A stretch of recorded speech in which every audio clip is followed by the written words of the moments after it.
এদিকে আবার দেখাও, আমরা পুরো চা বাগানে। ওই তো হাই করছে বকু, আবার হাই করছে ছোট।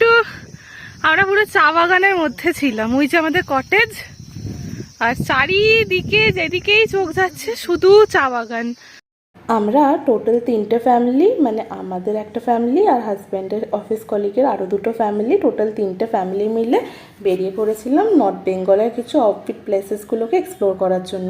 তো আজকে আমরা এসেছিলাম শিলং। আজকে আমাদের ডেস্টিনেশনের শেষ দিন, কিন্তু ভাবলাম আপনাদেরকে চারিপাশটা ঘুরিয়ে দেখাই।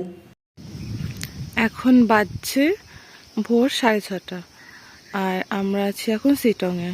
উঠেছি অনেকক্ষণই, 5:30টার সময়, কিন্তু তখন চারিদিকটা এত কুয়াশায় ঘেরা ছিল, তো ওর জন্য আর কিছু ভিডিও বিশেষ করা হয়নি। আর ছেলে দুটো ঘরে ঘুমাচ্ছে, তো ওই জন্য আমরা দুজন একটুখানি বেরিয়েছি আর চারিপাশটা দেখছি। তো আমাদের এই যে কটেজটা দেখছেন, এটা এত সুন্দর দেখতে হলে কি হবে, এটা আসতে গিয়ে কালকে রাত্রিবেলা আমাদের একদম প্রচুর মানে পরিশ্রম বলুন, কষ্ট বলুন, যাই বলুন হয়েছে। কেন কি এই কটেজটা পুরো আমাদের পায়ে হেঁটে চা বাগানের মধ্যে দিয়ে আসতে হয়েছে।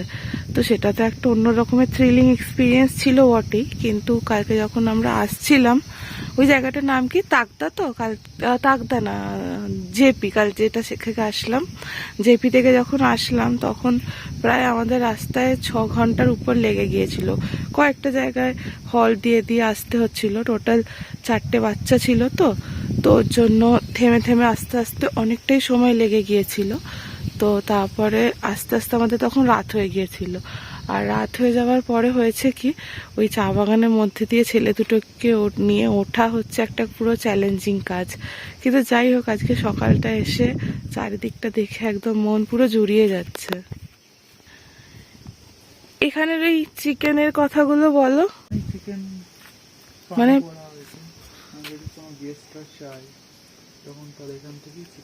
জেপি তো আমরা তাই দেখলাম, বলো। ওরা তোমার টার্কি, করকনাথ, তারপর আরো অনেক ধরনের প্রজাতি সব পালন করে। আর তারপরে আর ওদেরকে বাইরে থেকে আর কি কিনতে যায় না, তো যদি প্রয়োজন হয় এখান থেকে ওরা কেটে তারপর সেটাকে সার্ভ করে আর কি। তো এটা ওখানেও দেখলাম। আর একটা জিনিস, ওইখানকার চিকেনগুলো ব্রয়লার মুরগি হলো, কিন্তু যেহেতু ওরা পুরো দেশি চিকেনকে যেরকম খাবার দাবার দেওয়া হয় সেরকম দেওয়া হয় আর কি, তো ওর জন্য টেস্টটাও খুব ভালো হয়। আর এই দেখুন, এই যে ভৌগুলো এত কিউট দেখতে, কিন্তু কালকে রাত্রিবেলা এত জ্বালিয়েছে আমাদের, দরজায় ধাক্কা দিয়ে সারা রাত ভৌ শুরু করেছে। আর আজকে ভোর ওই 3:30 থেকে মুরগিগুলো স্টার্ট করেছে ডাকা। আচ্ছা, এগুলো কি এমনি এখানকার মানে দেশি ব্রিড, নাকি অন্য কোনো স্পেশাল অন্য কিছুর সাথে ক্রস ব্রিড বা কিছু? এই কুকুরগুলো জানো না, বলো। দেশি ব্রিড না, অ্যাডাপ্টেশন সে জানি, কিন্তু মানে খুব হৃষ্টপুষ্ট আর ভীষণ সুন্দর দেখতে কুকুরগুলোকে, প্রতিটা কুকুর।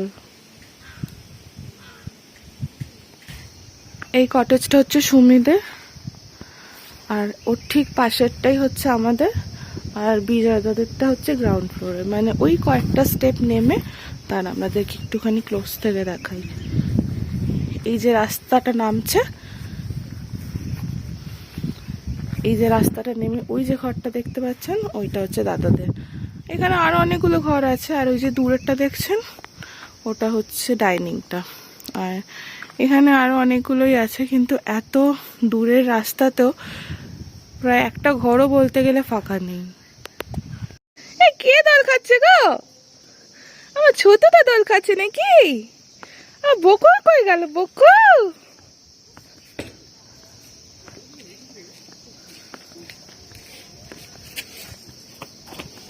এই বাবা, কে দল খাচ্ছে গো?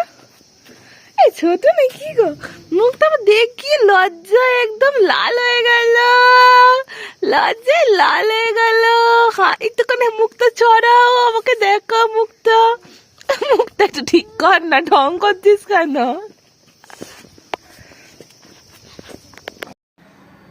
প্রত্যেকবার যখন ঘুরতে যাওয়া ব্লগ শেয়ার করি তো শুরুর থেকে শুরু করি, মানে একদম যাওয়ার দিন থেকে তারপরে শেষের দিনগুলো, প্রত্যেক দিনগুলো আপনাদের সাথে শেয়ার করি।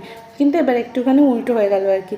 তো প্রথমে আজকে শুরু করলাম একদম শেষের দিন থেকে, মানে আজকে আমাদের ডেস্টিনেশনের একদম লাস্ট জায়গায় চলে এসেছি আমরা, আর আজকে আমাদের ফেরার ট্রেন।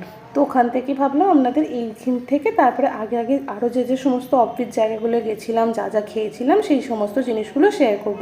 তো এইখানে মূলত দেখার বলতে ওই কমলা লেবুর বাগান, কিন্তু এখন যেহেতু কমলা লেবুর বাগানের মানে সিজন নয় আর কি, কমলা লেবু বাগান বললে ভুল হবে, কমলা লেবুর যেহেতু এখন ফলনের সময় নয়, তো ওই জন্য কমলা লেবু চারিদিকে দেখা না গেলেও গাছ আমরা প্রচুর দেখতে পেয়েছি। কিন্তু তার থেকেও বড় যেটা সব থেকে পাওনা হলো আমাদের যে আমরা ওই যে ক্যাম্পটায় ছিলাম বলুন, বা আমরা যে ওই হোমস্টেটাতে ছিলাম, সেই হোমস্টেটার চারিপাশটা ছিল একদম সুন্দর চা বাগান। মানে আপনি যেখান থেকে যত দূর অবধি আপনার এই ঢালটা বরাবর চোখ যাবে, চা বাগান আর চা বাগান।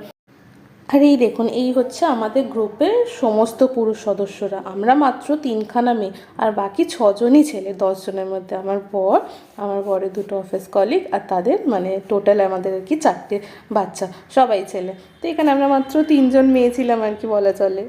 দেখাও, আমরা পুরো চা বাগানে, ওই তো হাই করছে বকু, আবার হাই করছে ছোট।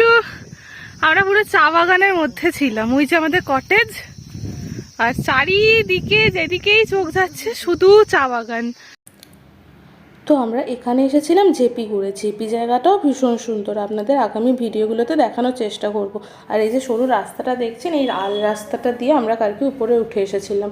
মানে আমরা যে কটেজটাতে ছিলাম আর কি, ওখানে গাড়ি ঢুকতো না, তো আমাদের গাড়িটাতে মূল রাস্তায় পার্ক করিয়ে তারপরে প্রায় 10 মিনিট মতোই চা বাগানের মধ্যে দিয়ে হেঁটে আসতে হয়েছিল। যেহেতু তখন বেশ ভালো রাত্রি হয়ে গিয়েছিল, মানে আমরা যখন পৌঁছেছিলাম আর কি, তো ওর জন্য চারপাশটা বুঝতে পারলো এত সুন্দর সেটা ঠাউর করতে পারিনি। কিন্তু আজকে যখন সকালবেলা দেখছি মন পুরো জুড়িয়ে যাচ্ছে, এত ভালো লাগছে কি বলবো। এমনি চা বাগান তো অনেক জায়গায় দেখেছি যে খেপে খেপে হয়ে থাকে ছোট ছোটোভাবে, কিন্তু এখানে তো যেহেতু প্রপারলি চাষ হচ্ছে, তো ওই জন্য জায়গাটা আরও সুন্দর লাগছে। আর মানে পুরো ঢালটা দিয়ে চারিদিকে চা বাগান আর চা বাগান। তো এখানে চা বাগান দিয়ে যখন হাঁটছিলাম তখন আমার চোখেও পড়লো যে চা তুলছেও এখানে, বেশি কয়েকজন ছিল না কিন্তু এখানে চা তুলছিল, তো সেটা আমাদের চোখে পড়লো। আর ওই যে দেখুন দূর থেকে আমার 2 সঙ্গিনী হেঁটে আসছে, তো ওদেরকেও একটুখানি ক্যামেরাবন্দি করে নিলাম। আর এখান থেকে যখন যাচ্ছিলাম ওই যে দেখুন দূরে একটা বয়স্ক ভদ্রমহিলা, উনি চা পাতা তুলছেন। আশা করি আপনারা খেয়াল করতে পারছেন। তো চলুন আপনাদের একটু জুম করে দেখেন। ওই দেখুন উনি একাই ছিলেন, কিন্তু প্রায় দেখছি একটুখানি ঝুড়িটার ভর্তি হতে বাকি রয়েছে, পুরোটাই প্রায় ভরে ফেলেছেন উনি। তো উনি একাই তুলছিল, কিন্তু আমি যতদূর জানি এখানে যখন চা বাগানে চা পাতা তোলা হয় তখন অনেকজনে মিলে তোলে, কিন্তু কি জানি ওনাকে দেখলাম একাই তুলছিল। তো কালকে যখন এই রাস্তাটা দিয়ে অন্ধকারে আসছিলাম তখন এই জায়গাটা দিয়ে উঠতে কিন্তু খুব কষ্ট হচ্ছিলো, কি এই যে ঢালগুলো না পুরো একদম খাড়া খাড়া, মানে একটুখানি শোয়ানো নয় ঢালগুলো, তো ওর জন্য একটুখানি উঠতে অসুবিধাই হচ্ছিলো। আর তারপরে তো ছেলেটাও ছিল, কিন্তু আজকে যখন নামছি তখন আর বিশেষ অসুবিধা হচ্ছে না। তো পাহাড়ের তো ওটাই নিয়ম বলুন না, ওঠার সময় যতটাই কষ্ট লাগে আর নামার সময় ততটাই ভালো লাগে। কিন্তু নামার সময় কষ্ট না হলেও কিন্তু একটু সাবধানে নামতে হয়, যাতে করে ঢালু রাস্তা দিয়ে কোনোভাবে গড়িয়ে না চলে যায়, কোনোভাবে পা যদি হড়কে যায় তো তখন তাহলে বিপদের শেষ নেই। ওই দেখুন ওইখানে আর একটা দূরে দেখছি হোমস্টে বা রিসর্ট ধরনের কিছু একটা রয়েছে। তো ওইখানগুলোতে আমি ভাবছি ওটা কিন্তু আমাদের হোটেলের থেকেও মানে আমাদের হোমস্টেটার থেকেও আরও বেশ খানিকটা উঁচুতে। তো ওইখানগুলোতেও যারা অনেক আর কি এক্সপ্লোর করতে যায় তাদের জন্য খুব ভালো লাগবে। যদিও আমাদের ক্ষেত্রে একটুখানি রিস্কি হয়ে গেছিলো এতগুলো ছোট ছোট বাচ্চাকে নিয়ে, কিন্তু তারপরেও যা মজা করেছি সেটা আর বললে বোঝানোর ভাষায় প্রকাশ করা যাবে না। তো যাই হোক দেখুন দূরে আমাদের গাড়ি চলে এসেছে, আর ওখানে সমস্ত লাগেজগুলোকে লোড করা হচ্ছে। তো এরপরে আমরা 2খানা স্পট আরও ভিজিট করব, তারপরে সেখান থেকে আমরা এনজেপিতে ফেরত যাব। কিন্তু আগামী দিনগুলোতে আমরা যে আরও অফবিট প্লেসগুলো ভিজিট করেছি সেগুলোতে আপনাদেরকে অবশ্যই নিয়ে যাব। মনটা একদম ফিরে যেতে চাইছেই না, কিন্তু কি করার বলুন, অগত্যা যেতে তো হবেই। যার যার জায়গায় যার যার কর্মস্থলে সবাইকে তো ফিরে যেতেই হবে। তো ওই আর কি মাঝখানে কয়েকটা দিনের জন্য ছুটি কাটাতে আসা বন্ধুদের সাথে স্বজনদের সাথে, যাতে এই প্রত্যেক দিনের কর্মজীবন থেকে একটু কর্মবিরতি খুঁজে পাওয়া যায় আর কি। তো আমাদের ঘোরার সময় প্রায় শেষই হয়ে এসেছে, ওই জন্য সকলের মনটাই একটু খারাপ। ছেলেগুলোও একটুখানি নাজেহাল হয়ে পড়েছে। আমার ছেলেগুলো তো এটা প্রথম পাহাড়ে আসা, তো ছেলেগুলোকে নিয়ে তো আগে আসা কখনো সুযোগ হয়নি আর সাহসও হয়নি। তো খুব শীঘ্রই নতুন ভিডিও নিয়ে দেখা হচ্ছে। সকলে ভালো থাকবেন, ধন্যবাদ।